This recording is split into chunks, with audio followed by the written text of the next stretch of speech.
Isang sikat na doktor pinuntahan ang Tres Marias, Kalingap Rab di makapaniwala. Ito po ang ating pag-usapan ngayon dito sa reaction video na ito.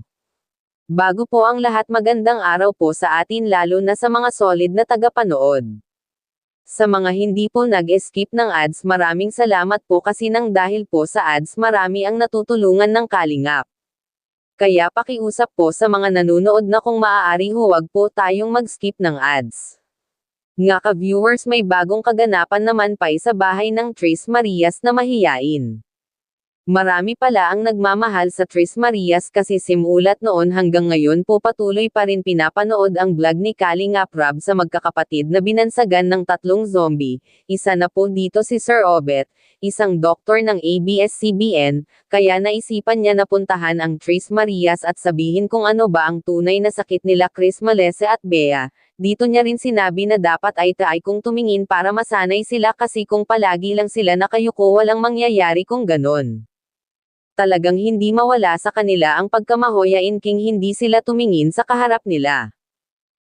ABS-CBN po ako at napapanood ko po yung yung istorya na gawa ni Kalingap Rab, no. Actually natatsak isa yun sa rason kung bakit.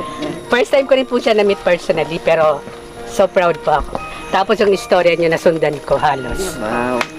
Asan yung camera mo? Ngayon, Sir Obet, di ba may napansin ka sa kanila? Ano po yung ngayon na masasabi niyo po sa kanila? Actually po kasi salamat Doc din po ako sa ABS, no. Hanggang nagsara yung program na yon, nandun ako. Nakita ko po sa kanila na hindi typical mahiyain. Kaya may doktor po akong kinausap tungkol sa kaso nila na baka pwedeng magdala kami ng doktor dito para makita sila. Salamat po. Opo, kasi napansin ko lang. Mahaba lang ang pasensya nito tuwing nag-i-interview siya, diba? And all, diba?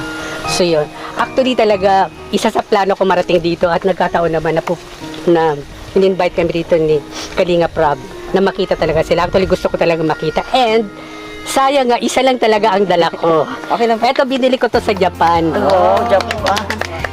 Pero syempre, magkakapatid naman sila at girls, di ba? Kasama yung Hindi, mag-share na lang sila. Oo, maghiraman na lang kayo,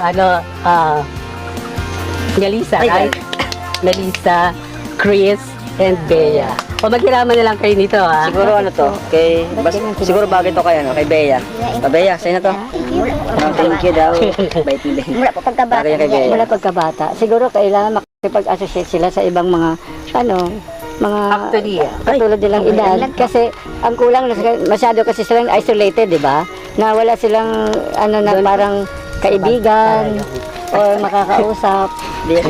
Sir Odette, ano ma-advise po sa kanila? Pakinggan natin sa Sir Odette. Advice sa kanila para tuluyan ng mag-improve. Actually, lang yun. Girls, no? Sayang ang ganda nyo pa naman. Makikipag lang kayo, harap sa tao talaga. Di ba pumapasok naman kayo lahat? Pumapasok pa sila. Ayun, ipagpatuloy nyo lang anak, no?